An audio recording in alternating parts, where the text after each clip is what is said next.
Prego tutti.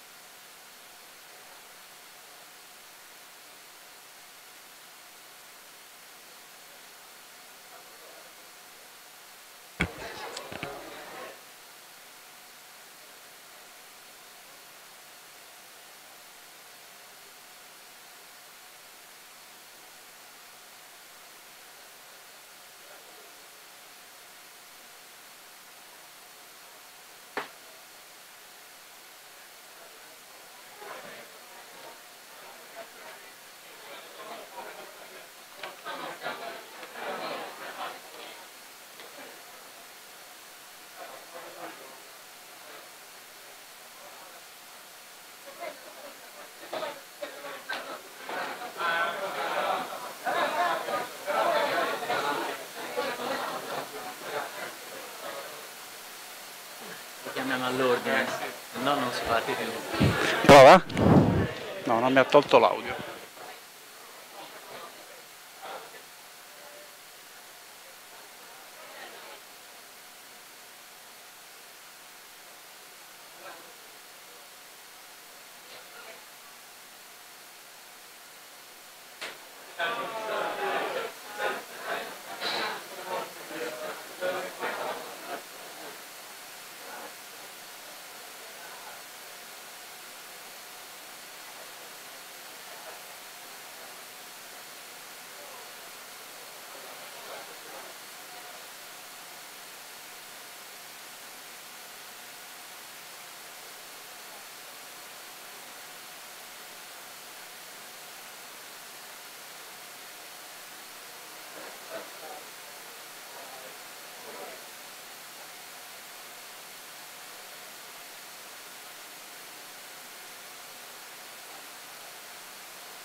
Fino alle 4, quindi perché abbiamo anche scambiato qualche parola, saluto.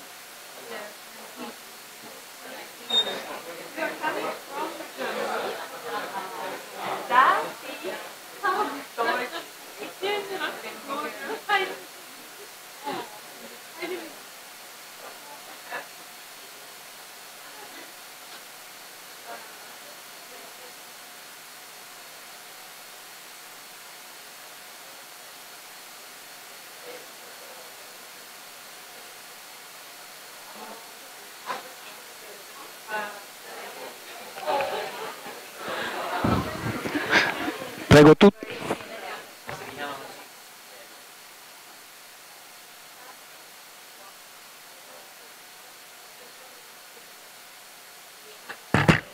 Prova.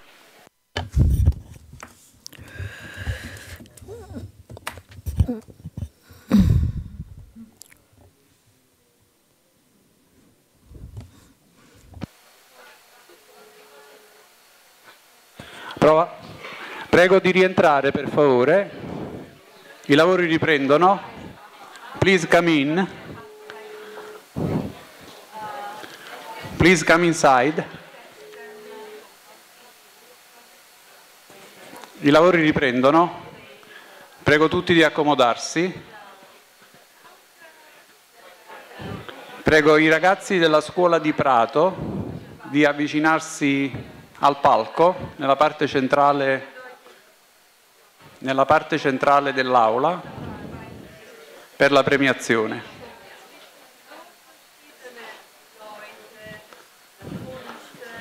Prego tutti di accomodarsi. Please come in. Vitto.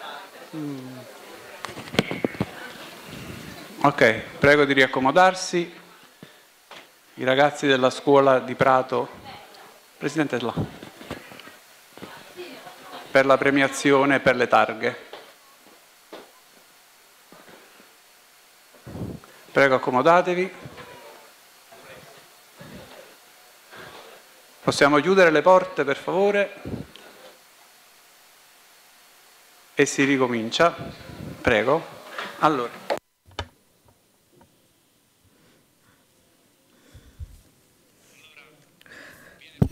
Well, we are now award the prize to the school Pier Cirone from Prato.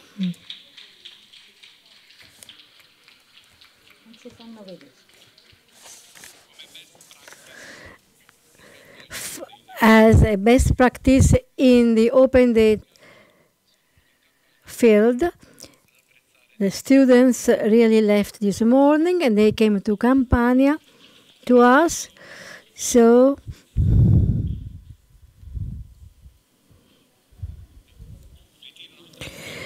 they're also taking the prize for the other school, Lippi, from Prato, because the students from that school could not come here. So they delegated them to take the prize. A big applause to them.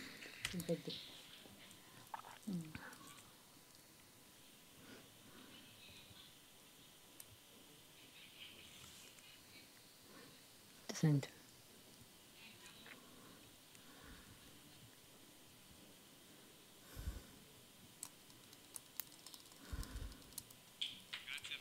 Well, thank you to everyone.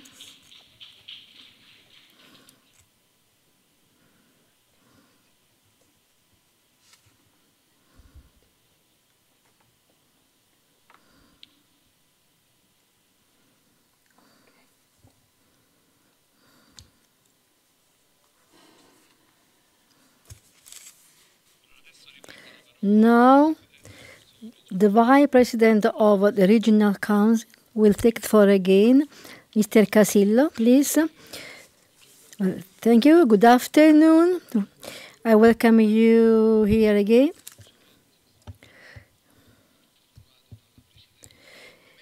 Well, I hope that our welcome was up to your expectations.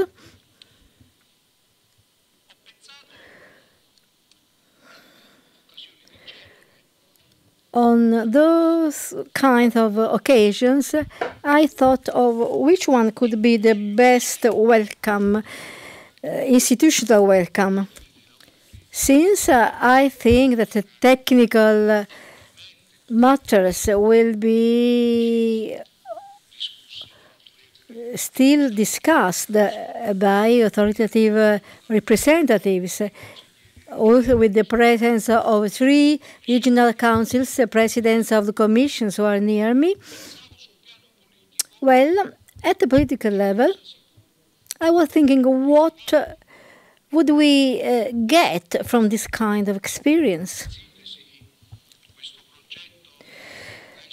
There is a Horizon 2012 project,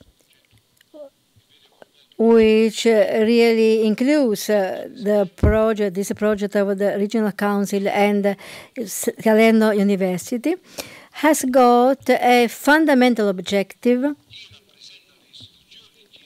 for a representative of institutions, has got the objectives to really citizens closer to politics that is really, in a sense, seen as an enemy. So a better way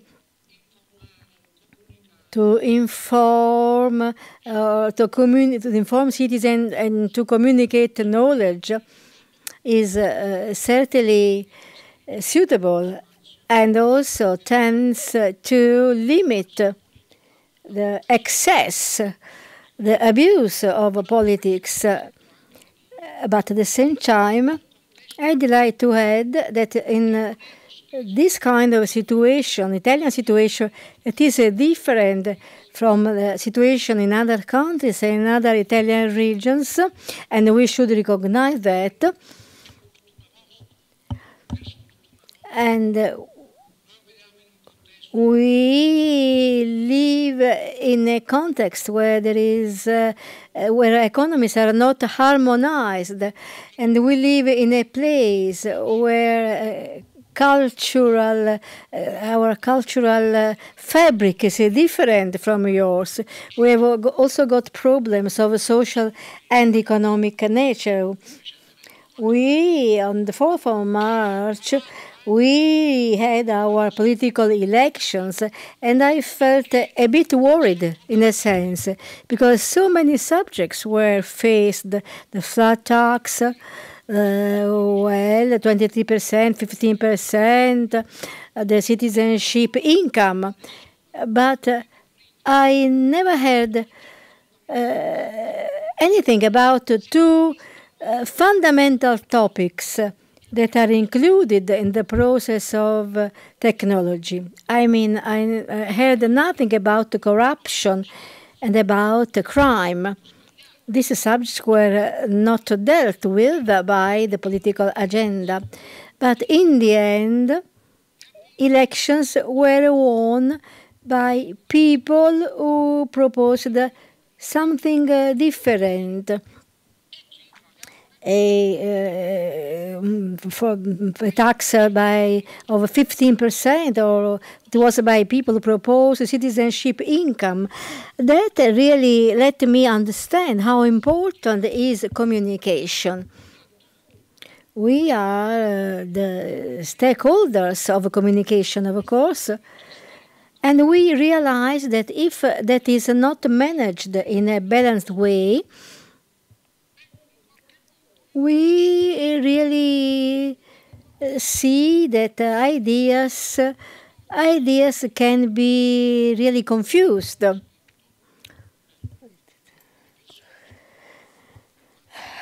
And anyway, so that is something that is felt here in Italy, and it may really throw a shadow on the scenario, involving citizens, letting them know what we do is an element of transparency, of legality. And if we really make this message stronger, it will be possible to avoid abuses, in a sense. At the same time, I'd like to add that we should show to be more mature in the field of communication.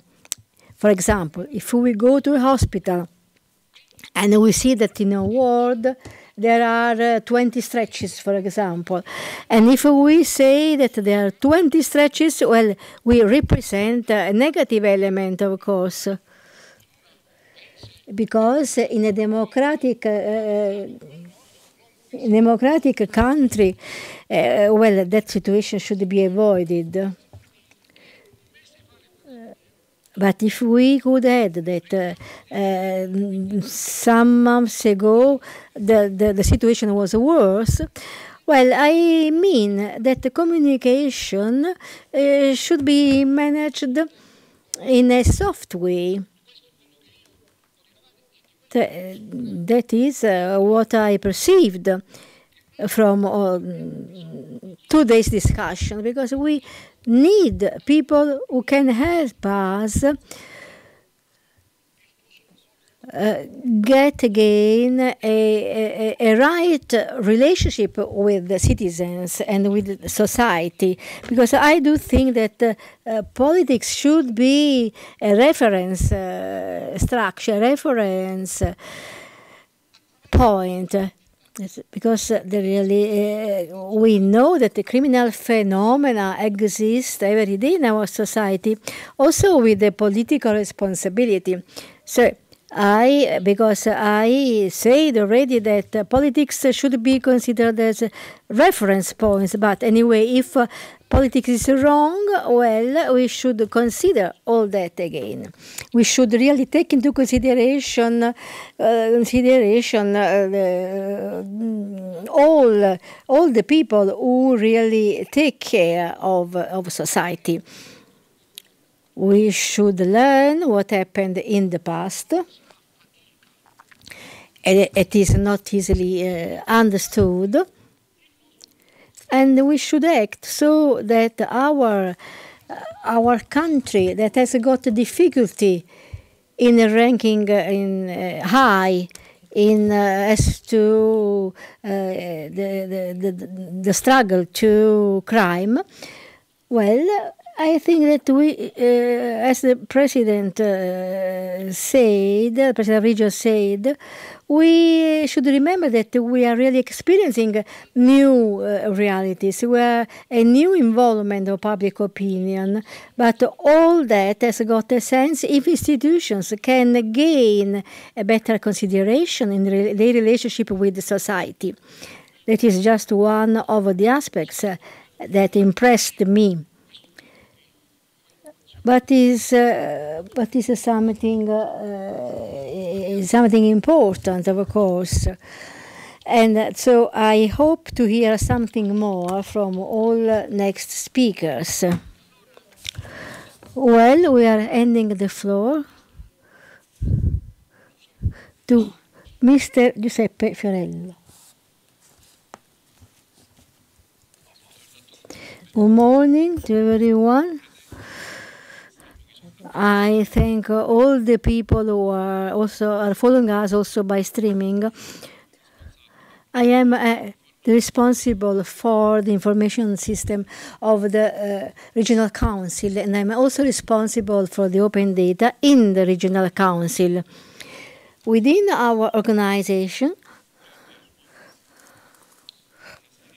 we develop some activities linked to the ICT world, from networks to data center, to servers, to the management of mobiles. We really deal with computer security, with the privacy, with video conferences like today's one. And as you already saw, we have got some multimedia products that we make within a recording and TV studio. Our daily activity includes 700 users per day. So we have a lap desk that is on from 8 in the morning to 8 in the night. We manage ICT projects. And among the several good practices we started, there is also the need to really be up to comply with the European regulation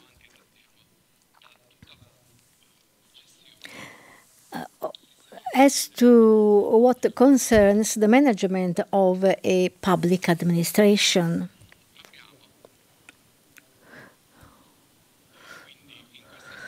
In the assembly room, we have a voting system of a parliamentary type. You can see in front of you microphones and so on. So the same system used by the European Parliament and by the national one. Then we created a recording TV studio. that does not concern only technology but also people. We have publishers, we have some assets, some tools and methods allowing us to realize what we are stating. Well, I'd like to have all the slides of my presentation.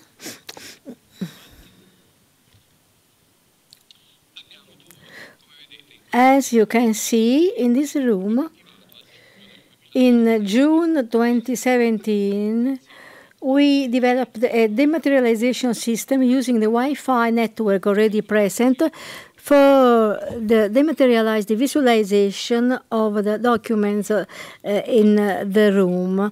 Then in October 2017, we switched on our first YouTube channel for the Regional Council, the official one,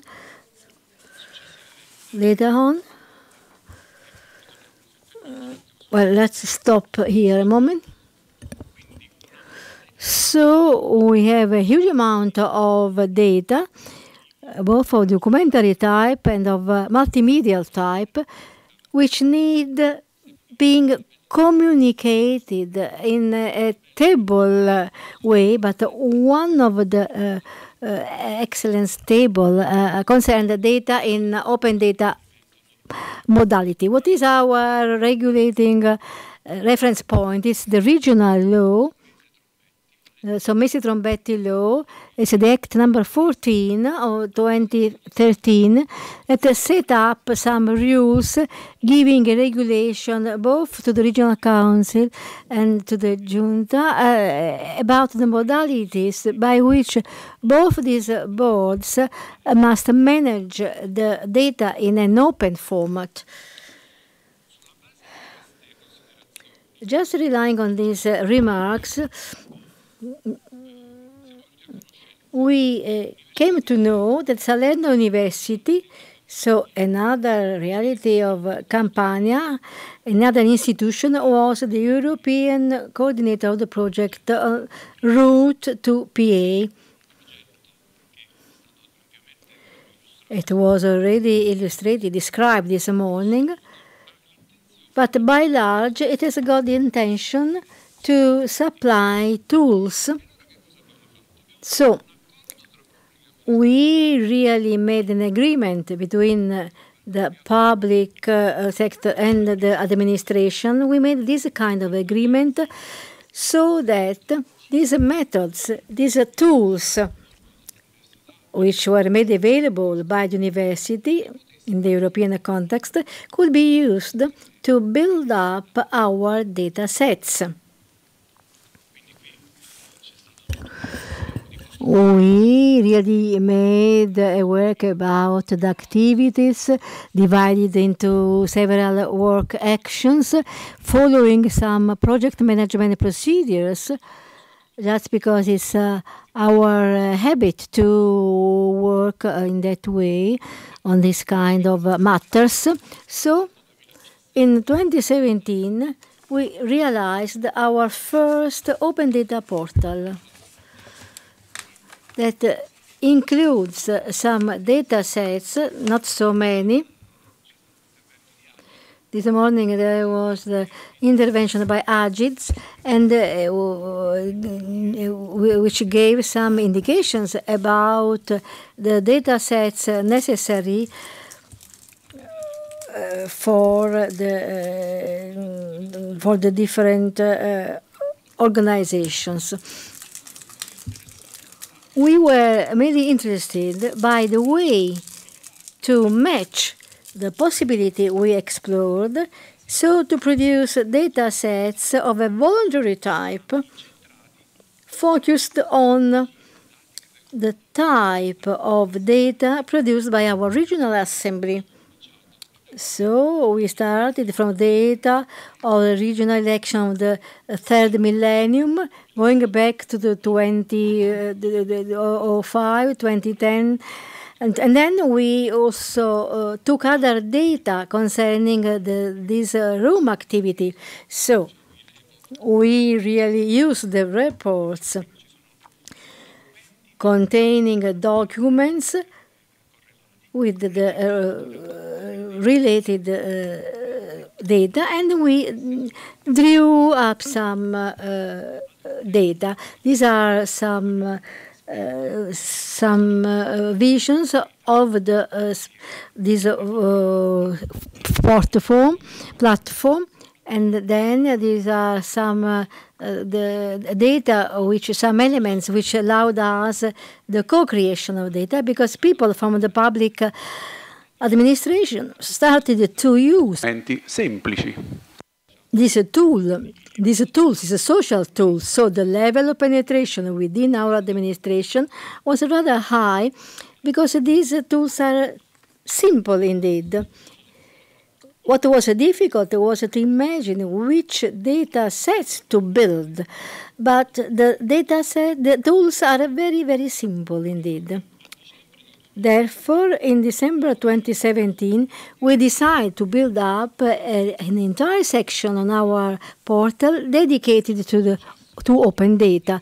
So with Salerno University, we really made the platforms allowing us to co-create and publish data.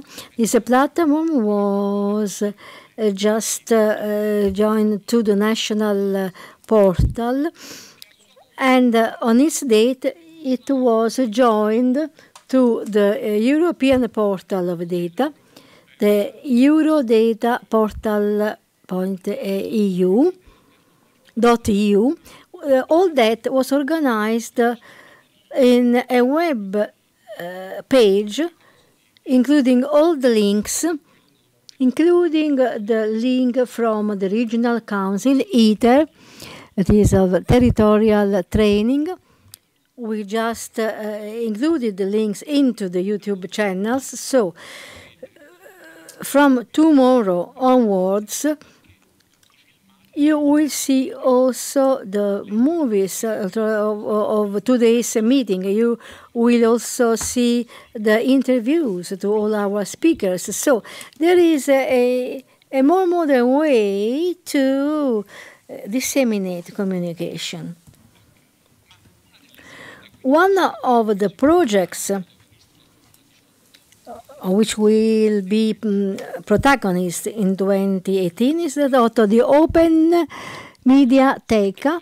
It's not only a group of videos. We really classified the videos of the council in council meetings, question times. So all the activities performed by us, they are all products, they're all digital documents, multimedia ones, that we subtitle for deaf people. But what is particularly important is to draw some data sets from those information, because they are not really structured documents, such as the classical one, digital classical one, with the text. So this information is not structured. So how can we draw out from a TG, from a news, a data set? You can just see the data in a long time, where there is a possibility of getting statistic information.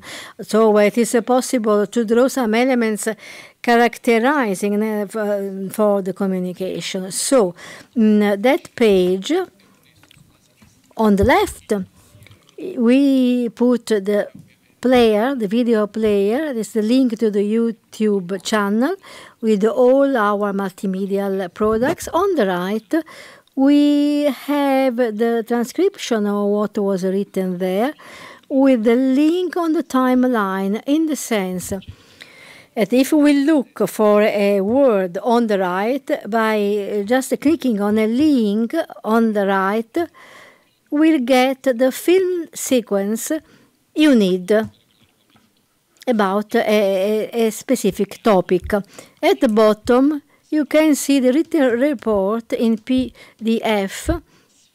So the successive challenge is to communicate those data also at the international level.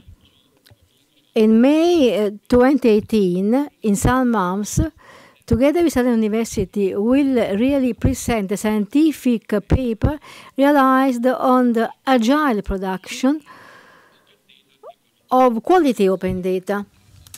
It will be presented in a conference in Delft, in Netherlands, at the end of May 2018. And it will include also experience of the Campania Regional Council in a wider context, a more scientific and technical one. Well, this is the last slide. So where are the data in Campania Regional Council? As I was saying before, we have paper archives. Campania region will, in 2 years, will celebrate the 50th year of our existence, of our activity. So it's a young administration, but large enough to have really assembled a lot of documents of data, most of which were and are paper ones. But we have got an important production of digital multimedia documents for some years, and they concern legislative and administrative activities. So these digital reports concern the activities of the assembly room. We have got 50 regional councillors who produce activities and documents linked to legislative activities. We have 8 permanent committees and 4 special committees with an amount of data communicated through reports to minutes, and they can really be considered really a mine of data from which to draw some data sets. And we also have some special council organizations. We have the regional ombudsman, the guarantor for children, for prisoners, and the recent guarantor for disabled rights. We have the Observatory on Violence on Women. We have several gender equality committees for women's rights and so on. So the question on the right is to create open data. What do we need within our public administration? We need data miners, such as the 7 dwarfs of Snow White.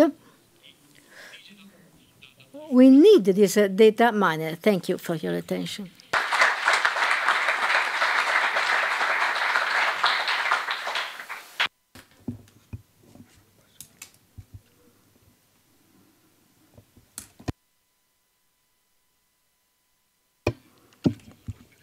Thank you, Mr. Ferretti. Now on the floor to Russo Salvatore, Open Data Survivor.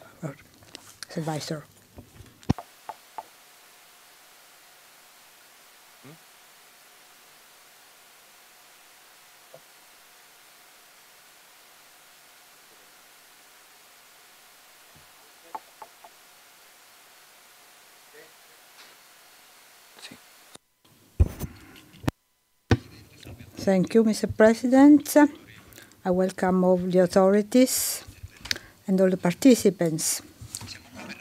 We are here to tell you in a few minutes the experience that Campania region has had as open data is concerned, by considering from 3 points of view: governance, the targets, and the path.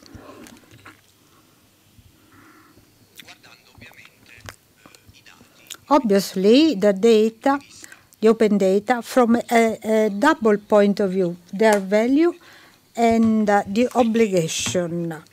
Why it is important to have started this process? Because open data are at the base of new digital services that we use every day from one side. From the other side, also the European Union is asking publication of open data because those are a real economic value to know very well the territory, what is on our own territory is a propeller for a further development. Apart from being very valuable, we are also facing some regulation aspects because apart the experiences of publication, we have some other obligations from the European regulation, but also from the rules of our legislator. And we can ask about the target, that is the creation of a single digital market that can be available not only for the community, but supplying a series of information useful for the territory and the economy.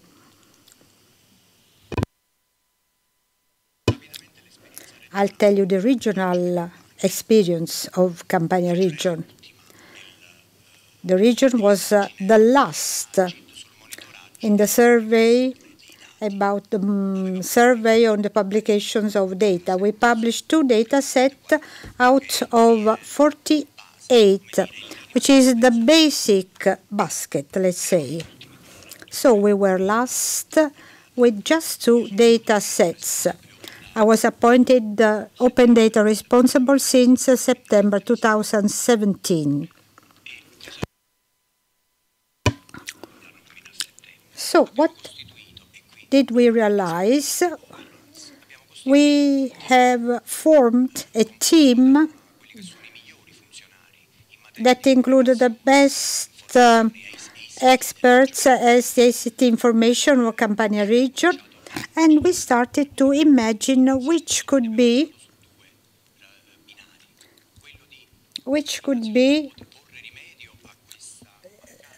to try to find a solution for this lack of publication as for the region from one side, and from the other side to imagine an automated process of feeding of the data bank and of publications. Down the group, we have planned some resources. Since it is a strategical target, we have planned some European funds by using the contract with Consip 83 that was won by a group of enterprises. So we've been asking for help to grow in this process. So far, after 7 months of activity, all by ourselves, we have been reached first results. We have 13 data sets published autonomously.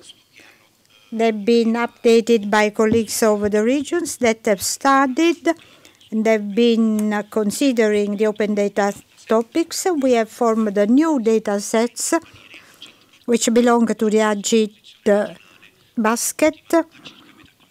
So we are from the last classification to the half of this classification. Apart the 13 data sets, in between 2023 we shall have 150 data sets. Apart the 48 that are the number of the agency, we would include other that are useful for our territory, that will allow our territory to grow by using the certified data certified by the regional administration. The target is to have an open campaign, not only data that have been treated, but together with local bodies of the territory to try to go to build up a system that will name our region Open Campania. How can we get to him? So since September, I was appointed. In November and December, we had 2 acts of the council. In April 2018, just this month, we have signed the contract. On the 20th of April, we shall have a plenary session to introduce the project and to draw towards our part the network of the references. Because together with the strategic authority of the region, inside each regional structure, we have detected a reference. We'll be talking about a structure that has 5,000 employees, 5 complex structures. So that is a machine that produces continuously data. Also, to prepare an act, we have to study about the data that we have. So, also the acts quite often have the base of the analysis of a territory. And we shall get,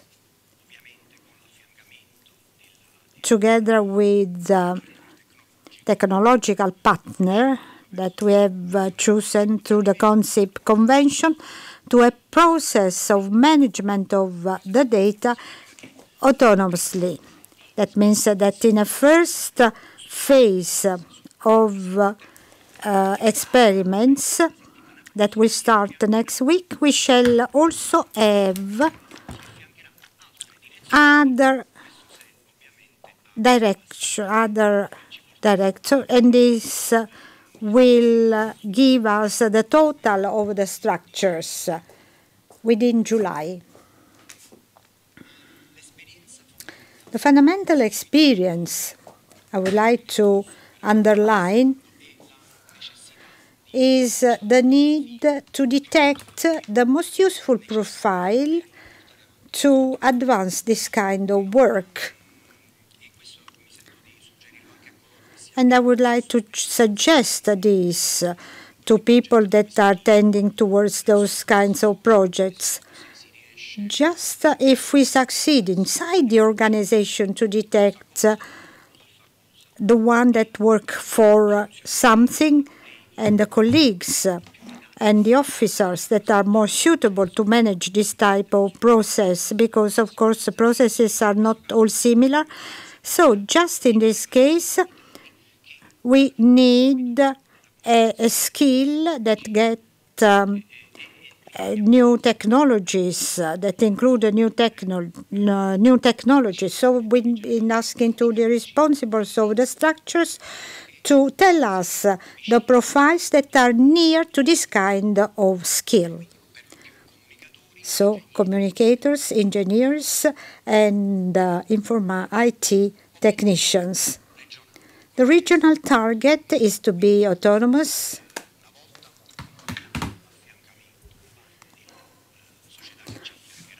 Once we have been working with the society, we should be able to get and to produce autonomously the future data set. So there will be the working with this company, but after that, the regional council will be ready to produce data in an autonomous way by connecting us to the different portals that have the publications of data from the regional level to the government data, European data, etc. So, the main target is to have a community that is inside the community, but above all, an enlarged community for those that are not bodies being part of the region. So, local bodies, but not only companies, public companies, or private companies that can have information and data that are able to help our territory to grow. So the knowledge of a series of information that are clean information, real information, will allow to the decision makers from one side and also to the community to work and to tend towards the same direction, that is the growth of the territory. Thank you. Grazie. Thank you, Mr. Russo. I'm handing the floor to Robert Grimmer, the Tallinn. I'm the coordinator of the Once Only Principle project, and I would like to first apologize that I cannot be here with you today due to personal reasons. However, I would like to address you at your final conference for the Route to PA project from a project that has learned from you and that has carrying on your ideas about the transformation of the public sector in a new project that is dealing with the Once Only Principle. The Once Only Principle project, or TOP, as we abbreviate it, is an effort of the member states of the European Union to jointly develop a European e-government. It explores and wants to demonstrate how the Once Only Principle can help us to enable cross-border data sharing in the European Union and beyond. Yeah. What does the Once Only Principle mean now? It means that instead of copying, of redundantly storing data, we are linking to the original source. And as you can imagine, instead of having to carry tons of paper, of documents that need to be translated, that need to be testified, that need to be approved by public authorities in different countries, you're actually able to transfer structured data that is not only being transferred, but is constantly being updated.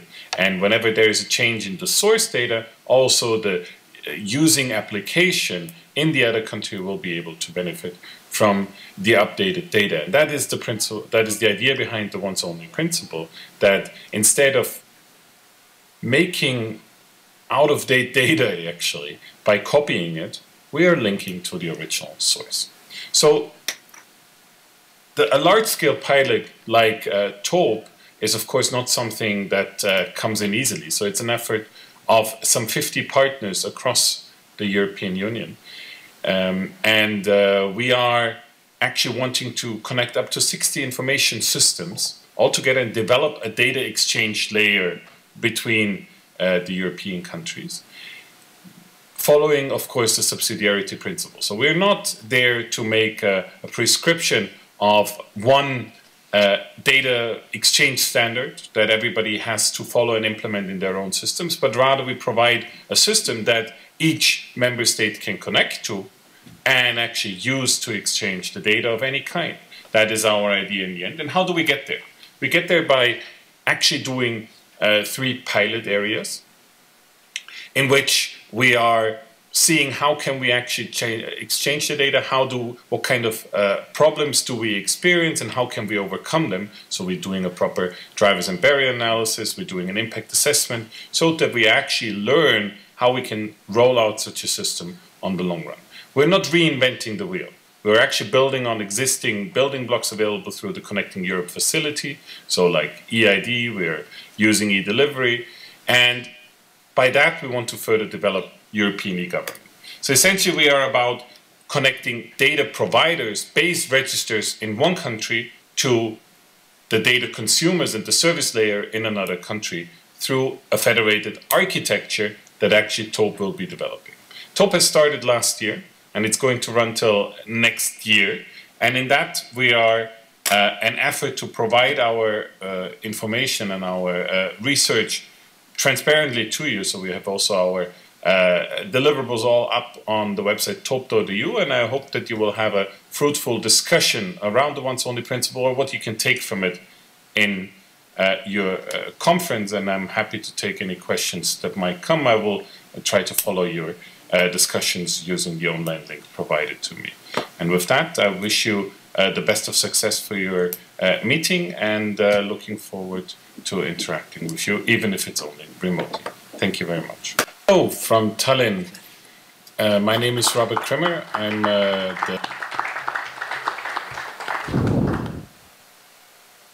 Grazie. Sentiamo adesso la signora Cristina Basilescu. Prego.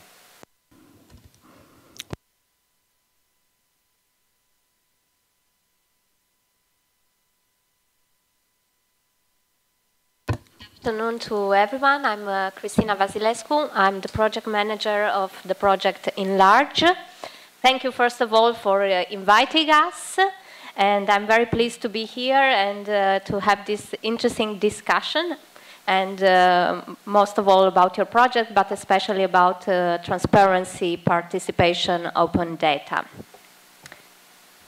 Okay. So, I'm a researcher also. I'm based in Milan in the Institute for Social Research, and I'm dealing with public policy evaluation and performance of public administration's evaluation, participation, and accountability. The project is an Horizon project, and it is implemented by 4 partners. The Institute for Social Research, that is the coordinator, the University of Turin, and the Association of European Local Democracy Agencies, and SAIT from Estonia, which is mainly our energy partner. Let's say that we are 2 research partners, an association of local stakeholders, local administrations, and a technical, how we call it, partner in the energy field. We started this project from one basic idea that we shared among us. I will just go back to tell that we are not alone in this adventure, because we might seem a small consortium compared to Route to PIA and other Horizon projects, but we have a lot of supporting administrations around European and non-European member states with whom we are working on this project. Well, basically, when we started the project, we shared a common idea, and that was that there is no optimal participatory process, because each process is the output of the design choices taken by, let's say, by the stakeholders in charge of the participatory process, by the corrective solutions that might happen to be adopted along the way, and also by adaptive strategies, because we heard before that real life is quite messy, and it's a complex system. There are a lot of actors, each one has its own interest. So it's not that, someone said, it's not that you find the barriers and then, oops, you find the solution and that's it, we fix everything. So when we looked at traditional guides on participatory processes, we've seen that something was missing, and that was the possibility for stakeholders, for the implementers, for the practitioners, to understand which are the consequences of their design choices, first of all. And secondly, how can we correct, let's say, design choices or strategies that we adapted at one point in the process, maybe not because we wanted, but maybe because the context brought us to adapt it. So we thought, okay, that is something that in traditional guides it's missing, or it's very limited in terms of information of which are the consequences of your decisions and how you can basically try to correct these consequences in order to bring the participatory process on the, let's call it, right route. And the second idea that we shared was that most of these guides are made by researchers. So there is little involvement of those that are implementing the processes or that are called to implement participatory processes, that have a say in how to produce knowledge, which kind of knowledge. So we started from this and from working on three dimensions. That was social legitimacy, so how can participatory processes be perceived as a policy tool by those that generally do not participate, that stay outside and look from the window. The second dimension was institutional sustainability. How can we make the processes to be accepted by elected and technical staff within public administrations? Someone said before, I was very surprised to find out that public administrators, technical and political, do not want to do participation, do not want to involve. Well, we know, because we work a lot with administration, we know it's very difficult, not always because they do not want, but sometimes because there are no conditions, or the conditions are very hard for doing participation. And the last dimension was policy effectiveness. So how can participatory processes impact on the decisions? Which are the mechanisms, which are the factors that favor these three dimensions? In order to produce what, you may wonder, how do we want to be different from what we have already? So we imagined that we could deliver, at the end of the project, a choose your own adventure book, on which we are working now. And basically that is a sort of game book with different paths in which you can see which are the consequences of your decisions, and most of all you can see which might be some of the corrective solutions that can be adopted. So this is a digital tool that will be up there open for everyone to use it, and we are now actually testing it. So when it will be ready, we are inviting all of you to look at it, to test it, and just to get back to us, say, look, we think you missed something here, or maybe this is not right, or maybe you should enrich this. So this is the final, let's say, the final product of our project. It is a 2 years project. And how, I will just skip this part. And how we are planning, how we did it, because now we have already, let's say, written the book. So we are working more on the digital platform now. And we reached this output how? By, first of all, having a literature review, so an exploration phase that is defining collaborative, not only participatory, but also deliberative and mixed processes. Having a call for real cases of collaborative processes in sustainable energy, because our focus is on sustainable energy policies. And then we actually debated with over 70 persons, which are representatives of public administrations at all levels, from the European one to the regional, local one, stakeholders and experts from EU and non-EU member states. We had a deliberative event in Milan, in which basically explored the three dimensions I mentioned before, and we focused especially on which were the design choices and which were the mechanisms, the factors, the approaches that in their opinion favored those three dimensions.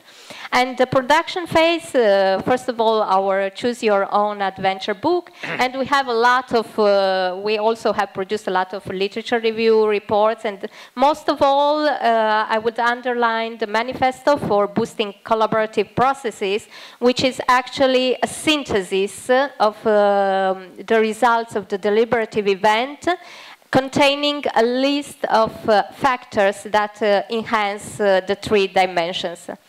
So I invite you all to read and to sustain and to diffuse it. And as I said, you can get involved. Everyone can, we were welcoming, and we will actually like to have as many people and as many representatives, not only experts, but also public administrations, stakeholders, in testing the book, in using it, and in getting back to us to let us know how we can improve it. So you can always keep in touch with us. We are on Twitter, Facebook, LinkedIn, basically emails, videos of our case studies. So that's it. If there are questions, I'm more than happy to answer. Grazie Mrs. Vasilescu. Sentiamo adesso il signor Matteo Satta. Now, Mr. Matteo Satta will take the floor.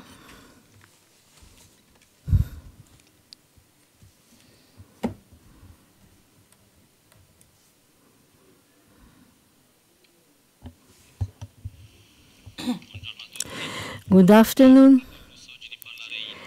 I speak Italian today.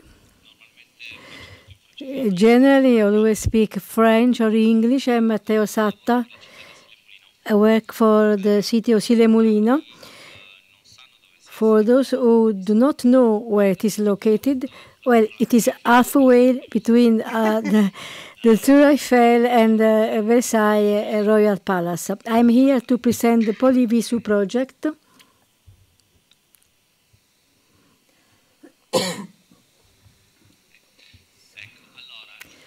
So this Polyvisu project is a continuation of what we did during the last years, because my organization has been working for 7 years on open data projects. I want to thank Vittorio for inviting us here. I also cooperated with the PA project, the Route to PA project. The Polyvisu project is a continuation of what we did during the last years.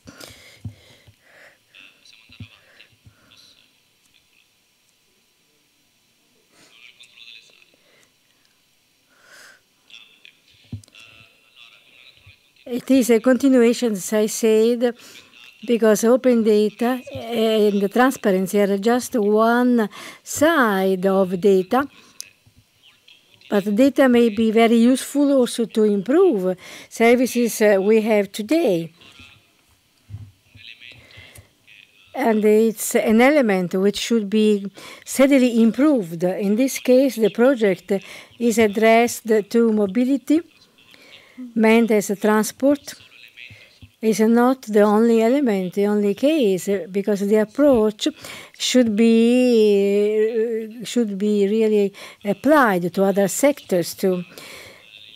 Well, the project relies on the fact that cities and infrastructures are under pressure today, which really results into a high social cost in terms of time, because people really spend a lot of time with transport, because any of us really experienced that kind of problem. Well, there are also environmental problems in the sense of pollution. But today we have available some unprecedented tools. We have multi-data that can become an important tool. Just to give you some figures, more than 90% of the data were created in the past 2 years. Less than 12% are used to take decisions.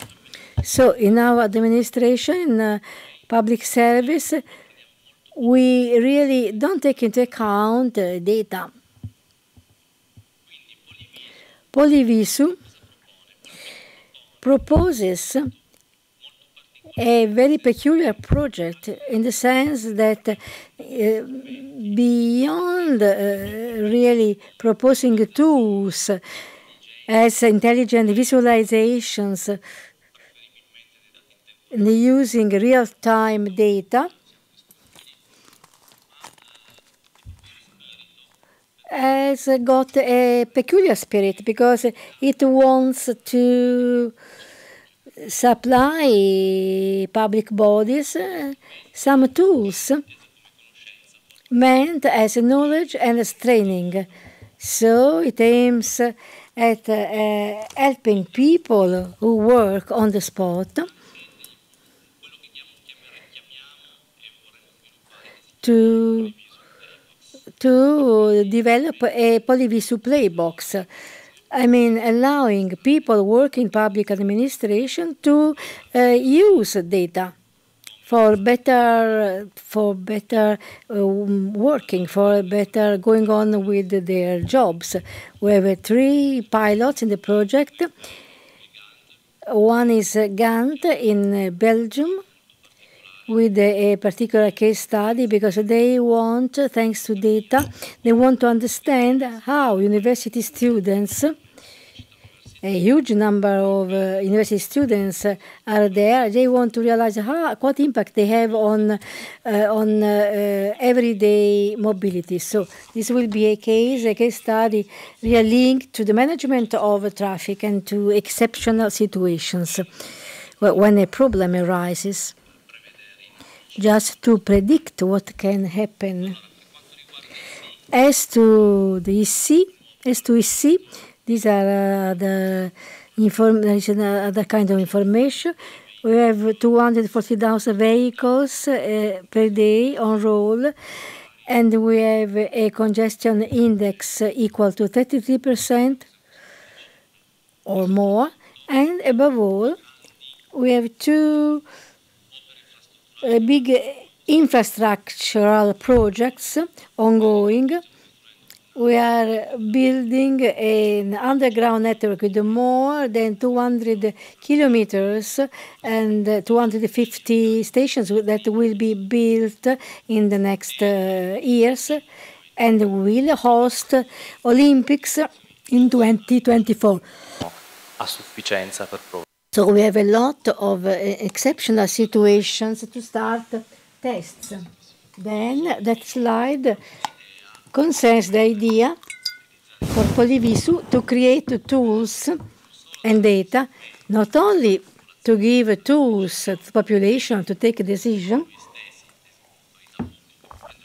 also decisions concerning us as public authorities, but also allowing citizens to communicate,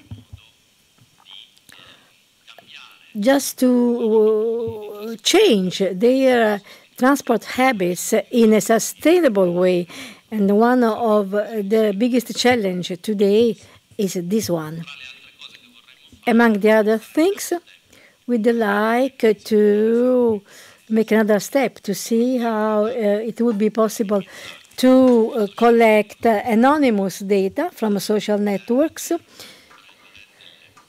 to take decisions to react to population's requirements. Okay, that's all. We have some links in Facebook and Twitter. We have also our email address, so if you want to contact us, we'll be very happy to cooperate with you. Adesso c'è una tavola rotonda. Now we have a round table with the presence of 3 regional council, Valerio Ciarampino, Maria Grazia Di Scala on my left, and Giampiero Zinzi, Diana Krebs, Tatiana Pers, Cristina Vasilesco. This will be moderated by Paolo Boscopo. So we'll talk about participation and transparency in public administration.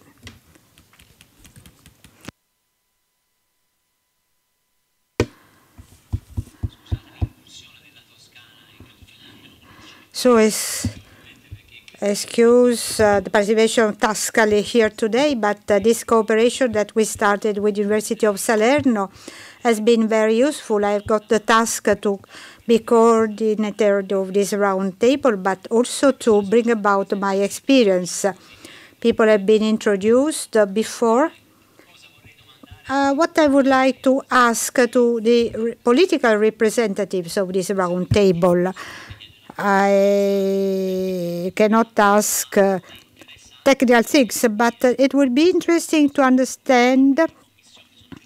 They are president of important commissions, and they have something to do with the management of data. First, I would like to ask if and which is their vision of the participatory process during their works, and particularly how they think the open data can be an aid for their activity and to solve problems.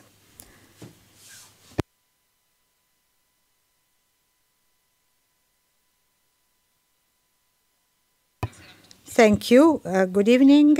I'm Valeria Ciarampin. I'm the president of the Commission for Transparency of the Regional Council of Campania.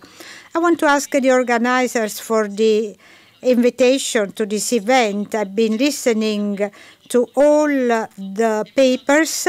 I've been learning a lot, and I'm very much convinced that what we are doing into the regional administration for the diffusion of transparency is important. You know that in Italy changes are a bit long, so I can say that apart that Italy is among the last one to have a regulation about transparency, even if 5 years passed, I can say that we are pioneer in this sector to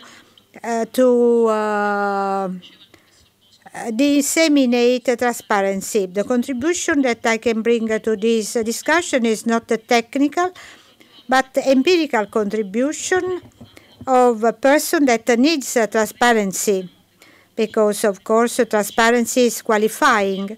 So it's important for people that work every day into the institution to underline the right of the public administration to transparency.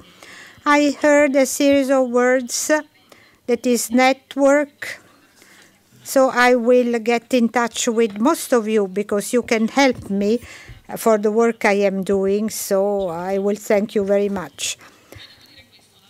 I must say that transparency must be done, so I'm quite happy that Campania region is holding this meeting.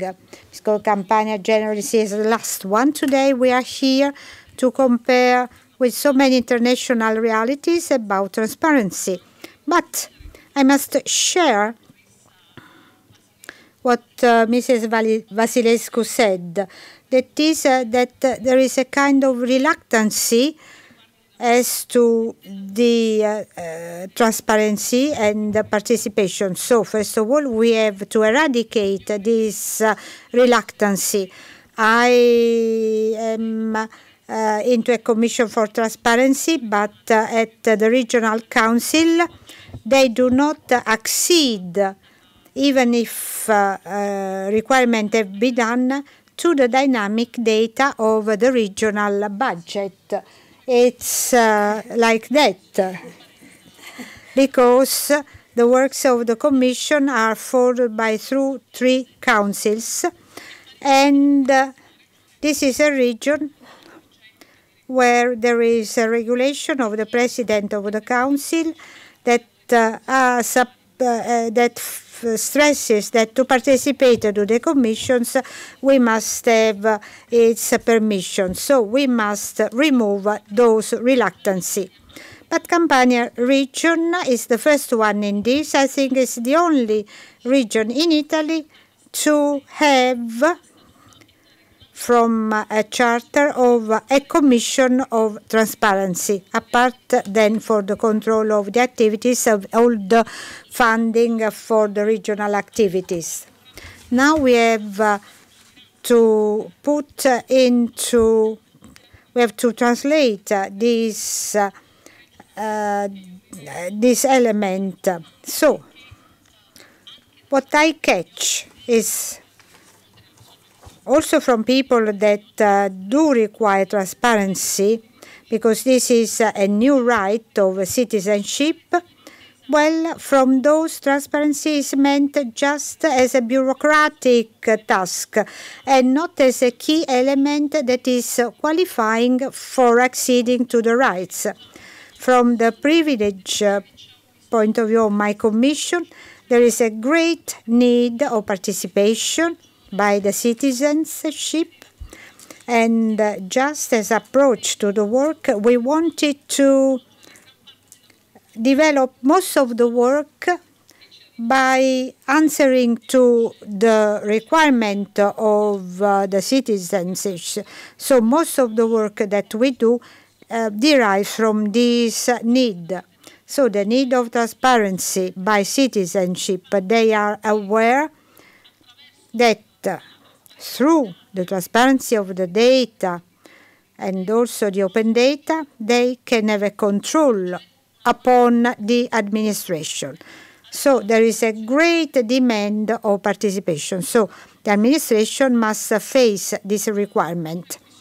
So as Commission for Transparency, for this reason, we have chosen to publish all the documents of our activities, including the minutes that we have in our meetings.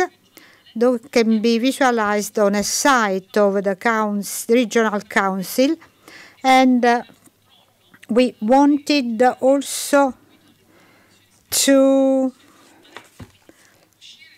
come out from the role of institution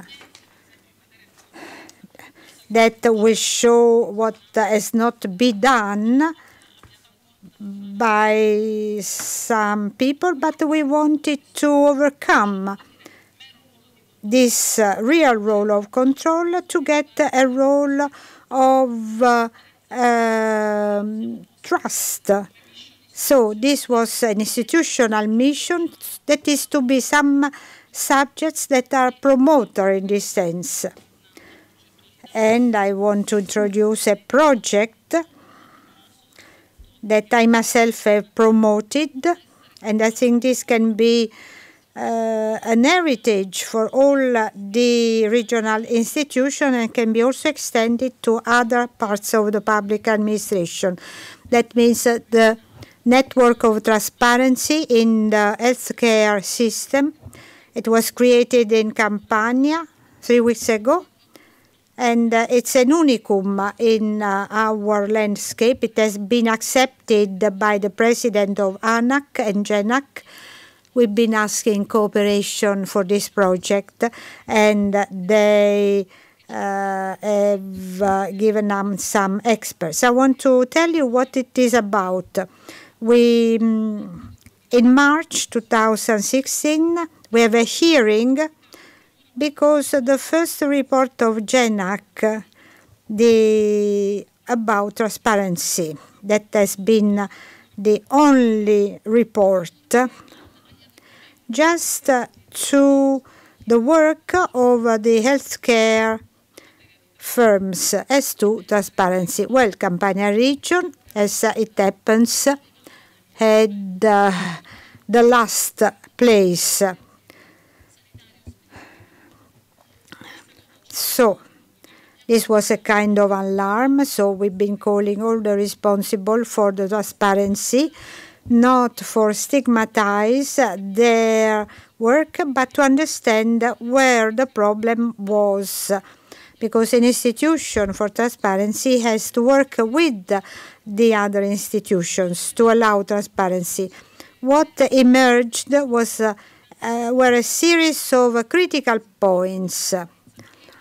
So, as someone said, it is true, it is important to have transparency and to have the participation of the citizens, but it is important to put the administration under the condition to adhere to this right. And nowadays we are not in this condition. Responsible of transparency have also other works. They are responsible of human resources, of general affairs.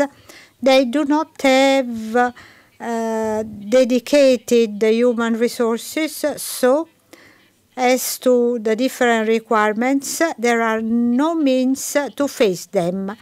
And they have to face a regulation and they have to adopt some solutions, some problems. Questo sono Some problems with the very difficult, different solutions, in spite of the fact that the problems are common. As a president organization, I thought it would be useful to create a permanent technical table to join by network all the people involved in transparency in the health field, so that on one side it would be possible to exchange the best practices as to transparency, participation, open data also at the level of Campania region, and at the same time it would be possible to detect harmonize common solutions to similar problems. Before, we had something about readability of data. I like the fact that is emphasized today that data should be used, because sometimes the data are just published for a duty, but they are not, they cannot be used. If you look at the data published by the data from Naples Health Unit, they are not at all harmonized. And let's think that also from a visual point of view, they are not friendly.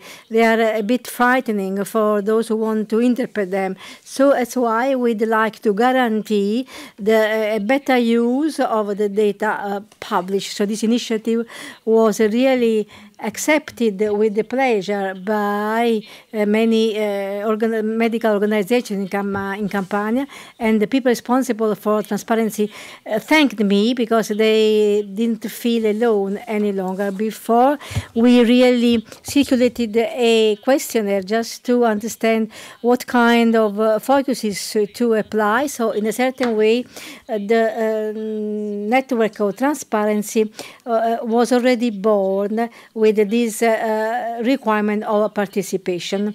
And so little by little will involve some experts just looking for technical solutions to face the different problems. I really believe in the vision of transparency as a key element as to the access to rights, and that is valid above all in the field of health, because it has got a great impact on citizens' lives. And so the need for transparency is mostly felt in the field. Transparency in health is something that also concerns the right to treatments. I am thinking of the transparency